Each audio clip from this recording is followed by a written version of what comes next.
바랍니다. 저한테 모니터를 조금 더 주실까요?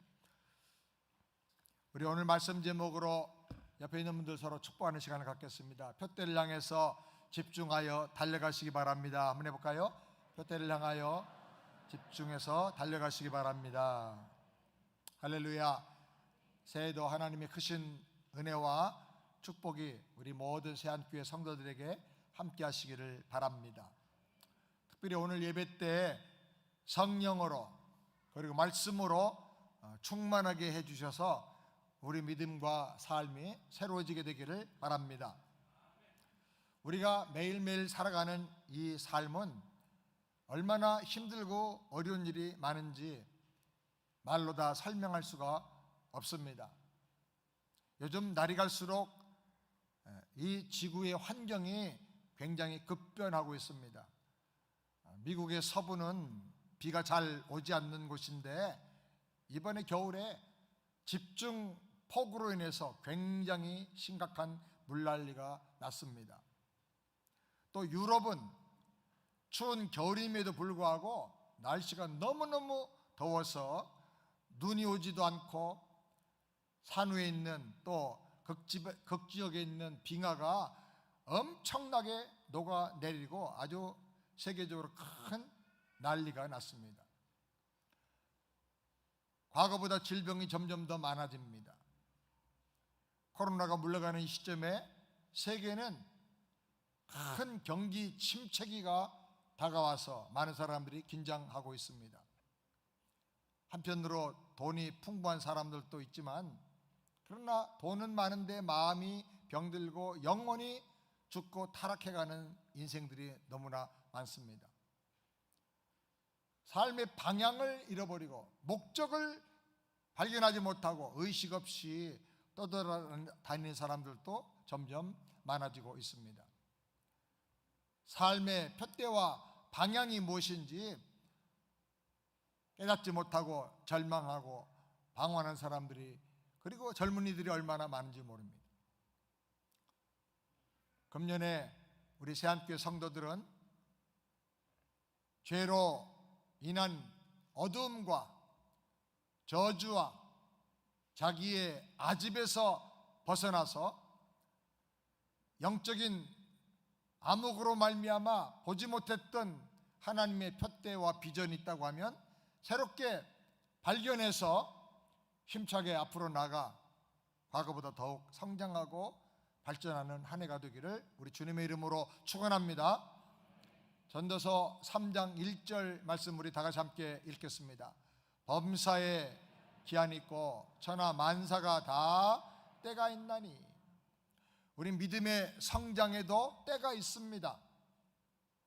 우리가 전심전력해서 달려나가 신앙과 삶의 큰 발전을 가져오는 것도 기회가 있는 것입니다. 금년 한 해 우리가 전심전력해서 남은 생에 우리 삶의 목표를 이루고 표대를 향해서 달려가 승리하는 우리 모두가 다 되기를 바랍니다.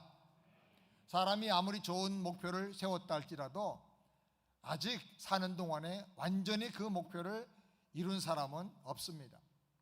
또 우리가 목표를 세웠으면 중간중간에 방향을 확인하고 내가 살아가는 자세가 다시 혹시 약해지지 않았는가, 나의 삶의 자세와 마음 자세를 점검하고 재수정을 해야 하는 것입니다. 사도 바울은 이렇게 고백합니다. 전도서 오늘 말씀 12장 12절 다 같이 읽겠습니다. 내가 이미 얻었다 함도 아니요 온전히 이뤘다 함도 아니라 나는 아직 내가 잡은 줄로 여기지 아니하고 오직 한 일, 즉 뒤에 있는 것은 잊어버리고 앞에 있는 것을 잡으려고 표대를 향하여 그리스도 예수 안에 있는 하나님이 위에서 부르신 부름의 상을 위하여 쫓아가노라. 사람은 누구나 다 불완전한 존재입니다. 그래서 끝없는 욕심과 유혹과 시련을 당하면서 처음에 위대한 결심을 했어도 그 결심한 초심을 계속 유지하며 살기가 어려운 것입니다. 잘 달려가는 성실한 사람도 때로는 지쳐서 낙심할 때가 많습니다.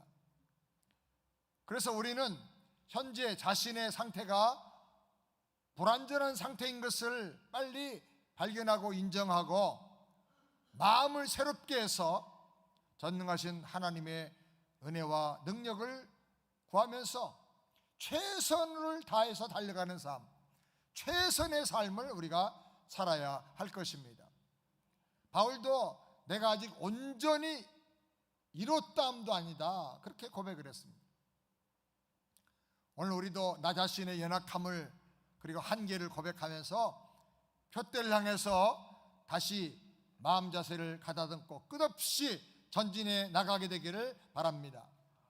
사랑하는 우리 새안의 성도들, 그리고 모든 직분자들, 그리고 오늘 목장의 사역자들로 임명된 우리 목동들께서 예수님을 닮아가며 금년 한 해도 더욱 성숙해지고 발전하고 열매를 많이 맺는 한 해가 되기를 바랍니다.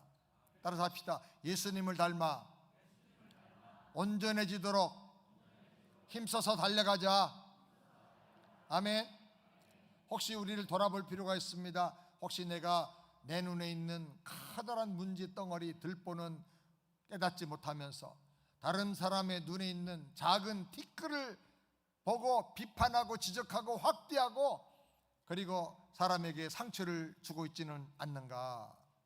자신을 돌아보고 먼저 나부터 회개하고 고치면서 주님을 닮아 변화되기를 바랍니다. 마태복음 7장 5절 이렇게 말씀합니다. 다 같이 읽겠습니다. 외식하는 자여, 먼저 내 눈 속에서 들보를 빼어라. 그 후에야 밝히 보고 형제의 눈 속에 티를 빼라. 아멘. 복 중에 최고의 복은 먼저 나를 발견하고 회개하고 고치고 변화되는 것입니다. 우리 모든 성도들이 믿음이 새로워져서 믿음의 능력으로 충성하며 영적으로 크게 발전하는 한 해가 되기를 바랍니다. 그리고 우리 모두가 주님의 몸된 교회를 건강하게 잘 세워 나가야 되겠습니다. 에베소서 4장 12절 다 같이 읽겠습니다. 이는 성도를 온전케 하며 봉사일을 하게 하며 그리스도의 몸을 세우려 하심이라. 주님의 몸이 건강한 교회로 공동체로 세워질 때 거기 속해 있는 지체들인 우리 성도들에게 하나님께서 은혜를 주시고 능력과 복이 임하게 해 주시는 것입니다. 교회가 건강할 때 가정의 사랑과 희망과 기쁨이 넘치게 되는 것입니다. 교회가 건강할 때 우리 성도들의 모든 일터와 삶의 영역에 하나님의 능력과 형통한 축복과 번성하는 역사가 나타나게 되는 것입니다. 금년 한 해 우리가 개인적인 신앙에도 큰 발전이 있고 또 공동체인 교회도 건강하게 함께 잘 세워나가게 되길 바랍니다. 또 우리 목장이 천국 같은 가정, 천국 같은 목장, 그런 목장이 되기를 바랍니다. 우리가 바라봐야 할 표대가 있습니다. 그것이 무엇입니까? 또 우리가 금년 한 해 어떻게 달려가야 할까요? 오늘 본문 말씀을 근거해서 네 가지를 생각하기 원합니다. 첫 번째로 믿음의 주가 되시는 예수님만 바라보고 전진해야 한다 하는 것입니다. 히브리서 12장 2절 다 같이 함께 읽겠습니다. 믿음의 주여 또 온전케 하시는 이인 예수를 바라보자. 그는 그 앞에 있는 기쁨을 위하여 십자가를 참으사 부끄러움을 개의치 아니하시더니 하나님 보좌 우편에 앉으셨느니라. 우리는 예수님만 바라보고 달려가야 합니다. 사람 바라보면 시험에 듭니다. 환경 바라보고 물질을 바라보면 낙심할 때가 많습니다. 헛된 망상에 우리가 붙잡히지 말고 모든 거짓을 버리고 예수님만 바라보면서 달려가게 되기를 바랍니다. 새안교회 나오는 분들은 물론 목사가 여러분을 사랑하고 섬기길 원하지만 절대로 송목사도 바라보지 마시길 바랍니다. 또 그 어떤 장로님도 바라볼 이유가 없습니다. 권사님이나 집사님을 바라보지 말고 오직 누구만? 예수님만 바라보고 나가길 바랍니다. 따라서 합시다. 오직 예수님만 바라보고 닮아가자. 아멘. 왜 그렇습니까? 사람은 누구나 다 허물이 많고 흠이 많고 실수가 많고 연약한 존재이기 때문에 그런 것입니다. 사도행전 14장 15절 다 같이 함께 읽겠습니다. 가로되 여러분이여 어찌하여 이런 일을 하느냐? 우리도 너희와 같은 성정을 가진 사람이라. 바울과 실라가 능력의 말씀을 전하고 기도할 때 앉은 병이 일어나고 죽은 자가 살아나고 놀라운 기적의 역사가 나타났습니다. 그러자 바울 실라가 아덴에 갔을 때 신이라고 하면서 바울과 실라 앞에 바나바 앞에 그들이 엎드려 절을 하면서 신으로 숭배하려고 했습니다. 그때 말하기를 이렇게 하지 마십시오. 우리도 당신들과 똑같이 연약한 인간입니다. 여러분, 위대한 능력의 종이라 하더라도 우리가 숭배할 대상이 아닌 것입니다. 우린 다 연약한 인간입니다. 그렇기 때문에 오직 예수님만 바라보고 나에게 맡겨주신 믿음의 길을 달려가면서 또 내게 주신 직분과 사명을 감당하기 위해서 전력을 다해야 될 줄을 믿습니다. 제가 많이 훈련받고 많이 은혜받고 목사라고 하는 직분을 하나님이 주셔서 늘 영광스러운 마음을 가지고 기쁨으로 감당하려고 노력을 하지만 때로 사람을 바라보고 환경을 바라보면 사역을 감당하기가 곤란해지고 힘들어지고 난처해질 때가 많이 있습니다. 그러나 예수님만 바라보려고 하고 예수님의 그 십자가의 죽으심과 나를 향한 그 뜨거운 사랑과 모든 죄와 마귀 권세를 이기신 예수님의 승리를 바라볼 때 내 믿음에 다시 용기가 나고 믿음이 성장하게 되고 내 마음이 변화되고 삶이 변화되고 주님을 점점 닮아가게 되는 것입니다. 예수님만 바라보고 어떤 유혹이나 시련이나 시험이 닥쳐올지라도 세상에 그 어떤 누구도 성취할 수 없었던 그 온 인류의 구원을 성취하시고 능력과 권세로 악한 마귀 사망 권세를 이기고 정복하신 그리고 우리에게 하나님의 나라를 유업으로 주시는 예수님만 바라보면서 승리하시기를 우리 주님의 이름으로 축원합니다. 신앙생활의 가장 중요한 기본이 뭐냐? 예수님만 바라보는 거예요. 예수님만 영접하고 믿음의 주요 온전케 하는 이인 예수님만 바라보고 나가게 되길 바랍니다. 어떤 어머니가 그 똑똑한 아이와 함께 유명한 선생님을 찾아왔습니다. 그리고 말하기를 선생님, 제 아이는 제가 양육해 보니까 얼마나 뛰어난 영재인지 모릅니다. 하나를 가르쳐 주면 열을 알고 백을 깨닫습니다. 선생님이 좀 아이를 당분간 좀 맡아서 더 좋고 위대한 가르침을 좀 아이에게 주시기 바랍니다. 그리고 얼마 지난 후에 그 엄마가 다시 찾아왔습니다. 선생님 어떻습니까? 아이를 얼마 동안 가르쳐 보니까 정말 똑똑하고 뛰어난 아이죠. 선생님이 그 엄마에게 이렇게 대답을 했다고 합니다. 예, 어머니가 말씀한 대로 정말 놀라운 아이예요. 하나를 가르치면 열을 알고 백을 깨닫는 아이인데, 근데 문제가 있습니다. 뭐냐고 하면 바로 그 가장 기본이 되는 그 하나를 모른다는 겁니다. 여러분, 백을 깨닫고 천을 깨달으면 뭐합니까? 가장 중요한 기초 하나를 모르면 아무것도 안 되는 것입니다. 신앙생활의 가장 중요한 것은 그 하나, 그 기초가 중요한 것입니다. 몽골 평원에서 수천 마리의 양떼와 소떼와 말과 소를 키우는 유목민들이 있습니다. 추운 겨울에 눈보라가 몰아치면 따뜻한 초목지를 향해서 먼 길을 떠나갑니다. 산을 넘어가야 되고 또 강을 건너가야 됩니다. 그래서 따뜻한 그 목초지를 찾아가서 한 5, 6개월을 거기서 지난 다음에 다시 봄이 되면 돌아오는 것이죠. 동물들을 데리고 저렇게 대이동을 합니다.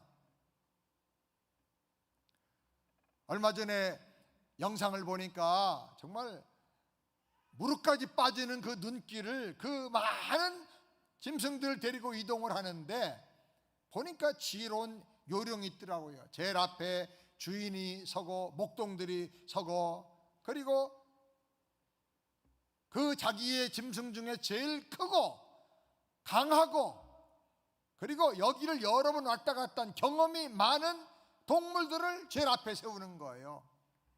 그래서 그 허벅지까지 빠지는 눈길을 뚫고 지나가면서 발자국을 남기면 그 뒤로 수많은 작은 양떼들과 소떼들이 안전하게 다 안심하고 따라가는 거예요. 교회도 마찬가지예요. 영적인 공동체도 목자 되신 예수님을 바라보고 목회자들과 교회 직분자들이 앞장서서 나가야 돼요. 목동들이 앞장서서 나가고 길을 뚫고 나가면, 힘센 리더가 되어 나가면, 그러면 모든 성도들이, 예수 처음 믿은 사람들도 어린아이들도 다 그 길을 따라오면서 기도를 배우고 말씀을 배우고 신앙생활을 배워 나가게 되는 것입니다.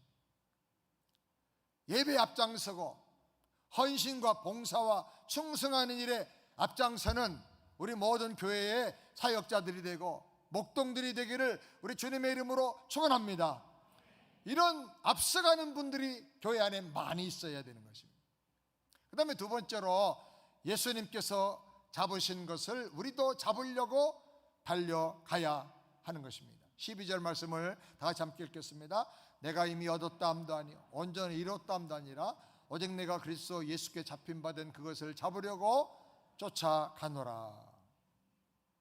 우리는 구세주여, 나를 다스리는 왕이여, 우리 인생의 모든 것을 다 공급하고 채워주시는 주인 되시는 예수님이 잡고 계신 거, 그걸 나도 잡으려고 쫓아가야 된다고 성경은 말씀하고 있습니다. 바울은 고백합니다. 나는 예수님이 잡으신 거, 그걸 잡으려고 나도 쫓아간다. 예수님이 잡고 계신 게 뭘까? 빌립보서 2장 9절부터 보니까 이렇게 말씀합니다. 다 같이 읽겠습니다. 이러므로 하나님이 그를 지극히 높여 모든 이름 위에 뛰어난 이름을 주사 하늘에 있는 자들과 땅에 있는 자들과 땅 아래에 있는 자들로 모든 무릎을 예수 이름에 꿇게 하시고 모든 입으로 예수 그리스도를 주라 시인하여 하나님 아버지께 영광을 돌리게 하셨느니라.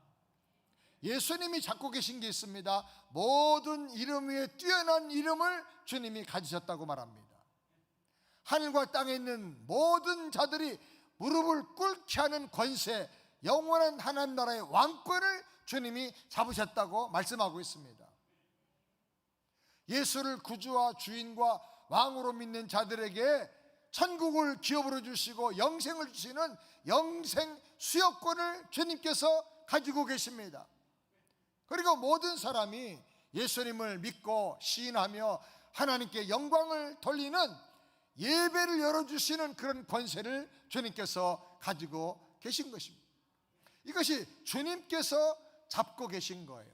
하늘과 땅의 모든 권세를 주님께서 가지고 계세요.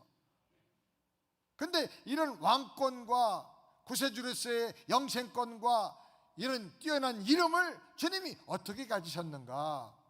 성경은 말하기를 자기를 낮추시고 정으로 오셔서 섬겨주고 죽기까지 하나님께 복종함으로 하나님이 그를 높이시고 영원한 권세, 모든 사람을 주께로 이끌어 가시는 인권과 물권과 왕권을 모두 다 주셨다고 성경이 말씀하고 있는 것입니다.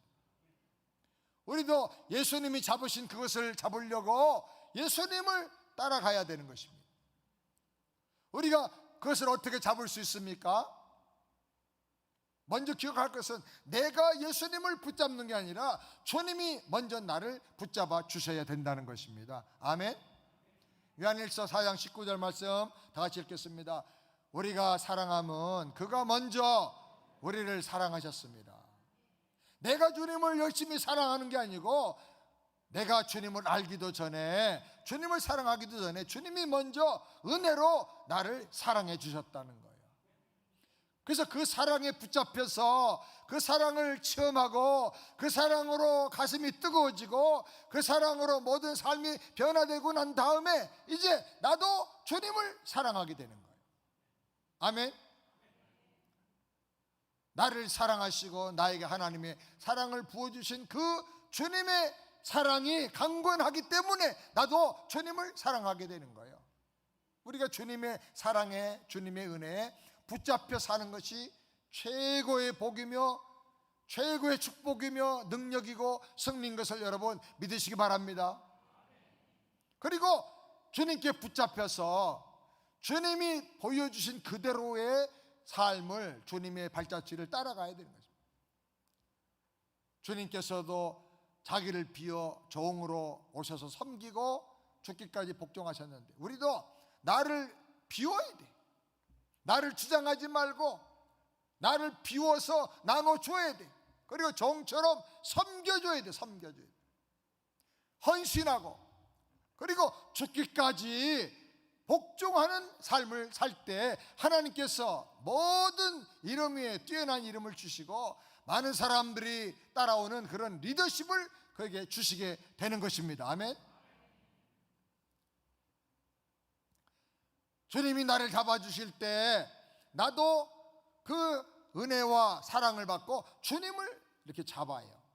그래서 이렇게 주님이 나를 먼저 잡아주시고 구원하시고 내가 그 은혜를 깨닫고 주님을 사랑하면서 주님을 붙잡을 때 온전한 하나됨, 온전한 연합이 이루어지게 되는 거예요. 그래서 나의 모든 것이 주님께 있고 주님은 나의 전부가 되어주시고 예수 생명이 내 생명이 되는 거예요. 아멘. 예수 권세가 내 권세가 되는 거예요. 예수님의 그 승리가 내가 살면서 누리게 될 승리가 되고 예수 능력이 내 능력이 되고 예수님의 성품이 내 성품으로 점점 변화가 되는 것입니다. 사람은 세상 살 동안에 누군가에게 잡혀서 살게 됩니다. 어떤 집은 아내가 남편에게 잡혀서 삽니다. 그래서 가정이 평화로워요. 또 어떤 집은 남편이 아내에게 잡혀줘서 살아요. 그래서 가정이 또 평안해요. 잘 잡혀서 살아야 평안한 거예요. 어떤 사람은 자식에게 잡혀가지고 고생 많이 합니다. 어떤 사람은 돈에 잡혀가지고 평생 욕심만 부리고 일만 하다가 신앙생활도 제대로 못하고 삶을 누리지도 못하고 비참한 인생을 삽니다. 어떤 사람은 권력에 잡혀 살고 어떤 사람은 명예 욕심에 잡혀서 허황된 인생을 삽니다. 어떤 사람은 근심과 걱정과 염려와 두려움에 사로잡혀서 살면서 정신적인 질환을 평생 안고 삽니다. 어떤 사람은 악한 죄와 성적인 욕망에 사로잡혀가지고 마귀에게 끌려다니면서 가정도 깨트리고 평안도 없이 참 답답하고 안타까운 인생을 삽니다. 우리 새한교 성도들은 그리고 우리 모든 목동들과 직분자들은 어떻게 살아야 될까요? 날아오는 자아와 욕심에 붙잡혀 살지 말고 예수님께 붙잡혀 살게 되기를 바랍니다. 세상의 유혹이 아니라 말씀에 붙잡혀 살게 되기를 바랍니다. 악한 영이 아니라 성령에 붙잡혀 살게 되기를 바랍니다. 사람의 말에 따라 왔다 갔다 하지 말고 진리의 말씀을 잡고 살게 되기를 주님의 이름으로 축원합니다. 고통과 절망에 붙잡혀 살지 말고 기쁨과 주님의 능력에 붙잡혀서 승리하며 살게 되기를 바랍니다. 우리 모두가 다 예수님에게 붙잡혀서 살게 되기를 바랍니다. 세안교회 이렇게 사는 성도들이 많아질 때 그렇게 살면서 믿음으로 승리하고 예수님 닮아가기 원하고 기도하면서 이겨나가는 그런 성도를 바라볼 때 주변의 사람들이 변화되고 그런 사람을 보고 믿음을 배우고 신앙생활의 삶을 배우면서 닮아가게 되는 것입니다. 몽골에서 추운 겨울에 그 목축하던 양떼, 소떼, 염소떼 모든 목축을 가축을 이끌고 대이동할 때 시냇물도 건너고 강도 건너가야 될 때가 많습니다. 그런데 이 양떼와 소떼 이런 짐승들은 물을 건너가는 걸 두려워한다 그럽니다. 그래서 영상에 보니까, 유튜브에 보니까 시냇가까지 와가지고 거기서 건너가지 못하고 계속 머뭇거리고 빙빙 도는 거예요. 아무도 안 건너가려고 그래요. 물이 무서워서, 혹시 깊어서 거기 들어가서 죽을까봐. 그러면 주인이 큰 양이나 염소를 한 마리 잡아서 그 뿔을 줄로 묶어가지고 천천히 안전하게 당겨서 건너가게 합니다. 그런데 신기하게요, 한 마리가 그렇게 건너가니까 다 안심하고 건너가는 거예요. 제가 잘 건너가는 거 보니까 나도 갈 수 있어, 그런 마음이 다 있었나 보죠. 이것이 뭐냐 하면 롤 모델이에요. 롤 모델. 한 사람이 움직이고 한 사람이 그렇게 믿음으로 살아서 승리하면 모두가 다 그렇게 살면서 승리하는 거예요. 우리 목장에서 이런 롤 모델들이 많이 나와야 되는 것입니다. 문제가 생기면 함께 기도하자고 그러고, 기도하면 문제가 해결되고 병이 낫고 그런 간증들이 막 터져 나와야 되는 거예요. 그래서 믿음의 롤 모델을 통해서 기도를 배우고 말씀을 배우고 겸손을 배우고 섬김을 배워야 되는 것입니다. 우리 세안교회에 제자훈련과 양육훈련과 거리 밀대일 사역과 그 밖에 여러 사역을 하는 중에 잘 훈련된 롤 모델들이 많아지게 되기를 우리 주님의 이름으로 축원합니다.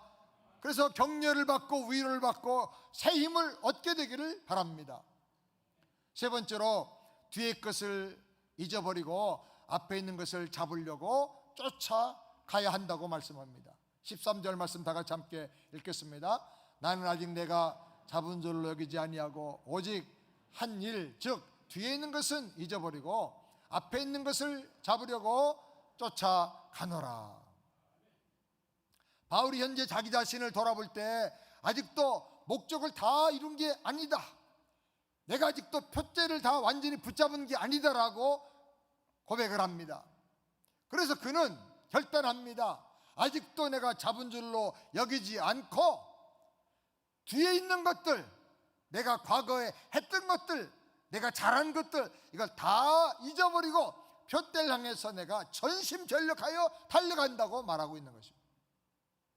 제가 목회하다가 보면 가끔 여러 사람들을 만나는데, 나는 그전에 있던 교회에서 이러이러한 훈련도 받고 뭐 이렇게 은혜 체험도 많이 하고 기도도 많이 하고 내 믿음이 아주 굉장히 좋고 튼튼하고 강합니다 라고 말하는 분들을 종종 만나게 됩니다. 저는 뭐 훈련 받으라고 하지 마시고 뭐 성경 공부하라고 하지 마시고 그냥 이 믿음 가지고 살면 저는 뭐든지 다 할 수 있습니다, 그렇게 얘기하는 분들이 있어요.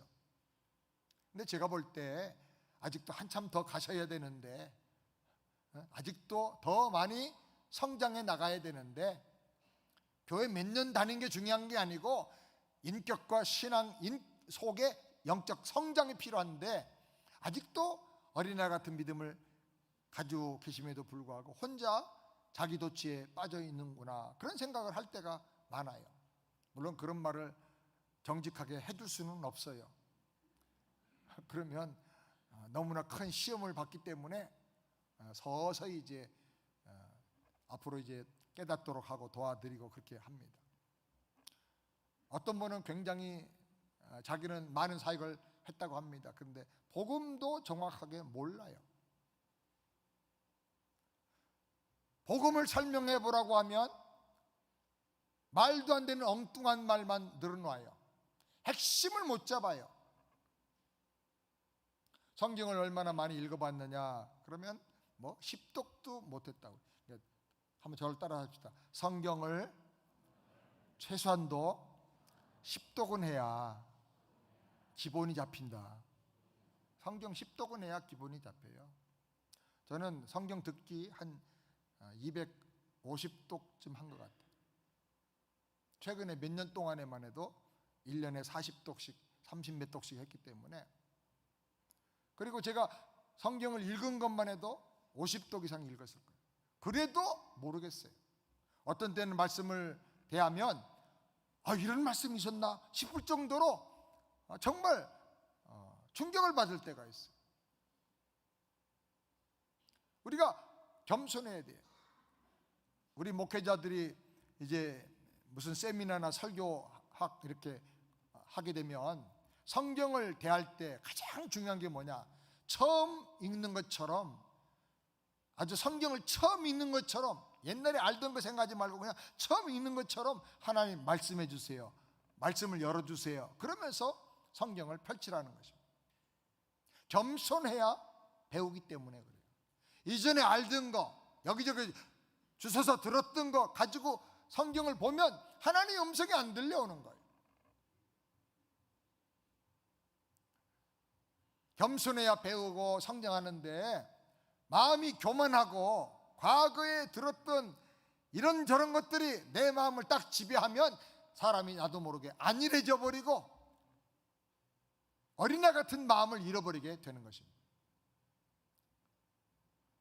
프로 골프 선수들이나 타이거 우즈 같은 사람들, 또 축구 프로 축구 선수들, 손흥민 같은 사람들, 뭐 테니스나 그 밖에 여러 경기에 프로들은, 탑 클래스들은요 얼마나 잘하는지 몰라요. 그런데 치열한 경기가 끝나고 그 시즌이 끝나고 오프 시즌 되면 어디론가 보따리 싸가지고 돈 가지고 갑니다. 어디로 갑니까? 세계 최고 수준의 프로 코치에게 찾아가는 거예요.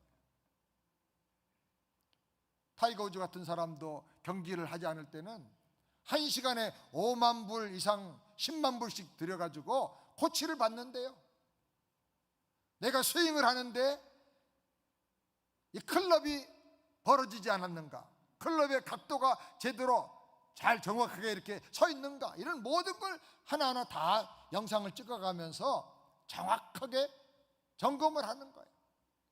그 점검을 해야 그 다음 경기 때 우승도 할 수가 있다는 거예요. 지금 현재 세계 탑 클래스고 최고의 프로 골퍼인데도 불구하고 다시 뭘로 돌아가느냐, 기초로 돌아가는 거예요. 초보의 기초 단계로 돌아가서 스윙부터 또 그립 잡는 것부터 다 배우는 거예요. 로마서 12장 2절 말씀 우리 다 같이 함께 읽겠습니다. 로마서 12장 2절 다 같이. 너희는 이 세대를 본받지 말고 오직 마음을 새롭게 함으로 변화를 받아 하나님의 선하시고 기뻐하시고 온전하신 뜻이 무엇인지 분별하도록 하라. 여기 보면 변화를 받으라 그랬는데요, 변화를 받아서 더 영적으로 성숙해지는 단계로 나가려고 하면 반드시 그 전에 뭐가 있어야 되느냐, 마음을 새롭게 함으로 그랬어요. 마음이 새로워져야 변화가 된다는 거예요. 마음을 새롭게 하려고 하면 뭐가 필요합니까? 과거에 내가 잘했던 것, 지나간 일들, 전에 내가 가졌던 지식들, 이걸 좀 잃어버려야 돼요. 과거의 경력이나 과거의 내 공로나 업적이 내 마음을 지배하면 타성에 젖어가지고 안일해지고 교만해지는 거예요. 나 잘할 줄 알아. 그리고 과거의 습관에 자기도 모르게 지배를 받게 되는 것입니다. 그렇기 때문에 이 위대한 믿음의 사람 사도 바울이 고백하는 것입니다. 나는 아직도 푯대를 향하여 달려간다. 나는 잡았다, 온전히 이뤘다 생각하지 않고 지난 모든 과거는 다 잊어버리고 내가 잘한 그 모든 업적을 다 잊어버리고 푯대를 향해서 달려간다. 그리고 말하기를 누구든지 온전히 이룬 사람들, 완전하게 믿음이 많이 성숙한 사람들은 다 이렇게 생각할지니라 그랬어요. 믿음이 더 성숙하길 원하느냐? 주신 은혜 위에 더 큰 은혜를 받고 더 강력한 믿음의 사람이 되기를 원하느냐? 그렇다면 이런 마음을 가지라는 거예요. 그 마음이 뭐예요? 두 가지 핵심이, 첫 번째는 뒤에 있는 것을 잊어버리고 초심의 마음을 가지고 가라는 거예요. 어린아이 같은 마음을 가지고, 사모하는 마음을 가지고 가라는 거예요. 과거에 실수가 있었습니까? 죄악이 있었습니까? 그것도 잊어버릴 줄 알아요. 정리를 해야 돼. 어떻게? 하나님 앞에 철저하게 회개하고 거기서 레슨을 딱 가지고, 그리고 잊어버려야 돼. 지난날 과거의 실수와 연약함을 늘 기억하고 조심조심 노심초사하고 두려워하고 그러면 아무것도 못하는 거예요. 회개할 것을 회개하고 거기서 레슨을 가지고 하나님 앞에 정리하고 나가야 되는 것입니다. 그것이 우리의 디딤돌이 되어서 놀랍게 점프하도록 해줘야 되는 것입니다. 과거에 잘한 일이 있고 하나님 주신 축복과 은혜가 있습니까? 그것만 붙잡고 있으면 안 되는 거예요. 그것도 감사함으로 정리를 하고 나가야 되는 것입니다. 감사하는 마음으로 정리하고 이것이 미래를 향해 달려나가는 영적인 에너지가 될 수 있도록 하고, 그리고 나가야 되는 것입니다. 지난날만 계속 말하고 회상하고 돌아보면 사람은 절대로 앞으로 나갈 수가 없는 것입니다. 그 다음에 두 번째로는 앞에 있는 것을 잡으려고 전심전력하여 달려나가야 된다. 여기 달려간다는 말은 헬라어로 디오커라고 하는데, 마치 육상 선수가 출발할 때 엉덩이를 들고 앞을 바라보면서 땅 하는 소리와 함께 막 전력으로 질주해 나가는, 바로 그런 말을 말하는 것입니다. 과감하게 죽을 힘을 다해서 전력을 다해서 달려간다, 그 말. 우리가 신앙생활을 할 때 타성에 젖지 말고 뭘 하든지 간에, 어떤 봉사를 하든지 간에 전심전력 하게 되길 바랍니다. 여러분, 찬양 한 3곡 4곡 부르면 목이 쉴 수 있기를 바라고요. 한 10분 정도 부르짖어 기도하면 땀이 날 줄 알아야 돼요. 그 정도로 전심전력을 해야 돼요. 예수님도 겟세마네에서 기도할 때 땀이 핏방울처럼 쏟아졌다 그랬어요. 그렇게 온 힘을 다해서 기도해야 돼요. 엘리야도 우리와 똑같은 성정을 가진 사람이지만 저가 비오지 않기를 간절히 기도했다. 그 얼굴을 무릎 사이에 넣고 간절히 기도할 때 하늘이 열리고 비를 주고 땅이 소산물을 내었다고 말하고 있습니다. 사랑하는 여러분, 우리가 전심전력해서 달려나가게 되기를 바랍니다. 우리가 교회 안에서는 혼자만 달려가는 게 아니라 릴레이 선수처럼 서로 함께 격려하면서 달려가야 돼요. 다니엘의 세 친구처럼 서로 위로하고 응원해주고 기도해주면서 서로 이끌어주면서 함께 달려가서 함께 승리하고 함께 영광을 누려야 되는 것입니다. 목장 안에 있는 공동체는 서로가 다니엘의 세 친구 같은 기도의 동지가 되고 함께 승리하는 동지가 되고 함께 영광과 축복을 누리는 동지가 되기를 우리 주님의 이름으로 축원합니다.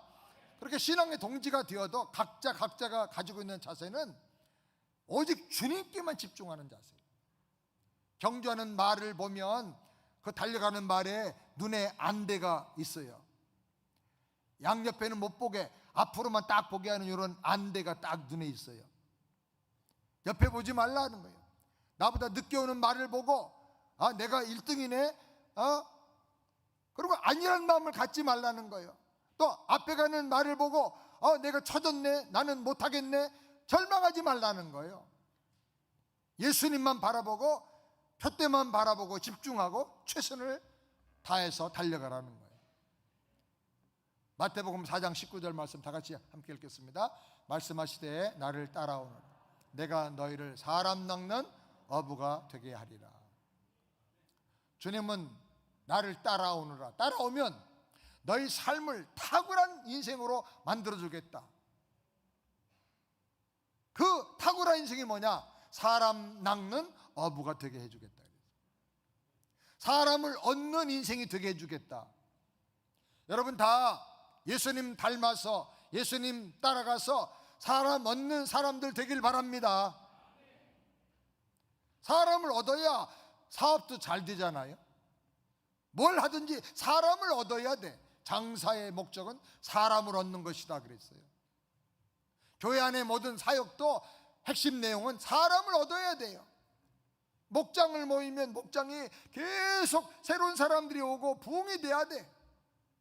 교회 사역을 하면 사람이 자꾸 모여들고 부흥을 해야지요. 사람 얻는 그런 남은 인생을 살게 되길 바랍니다.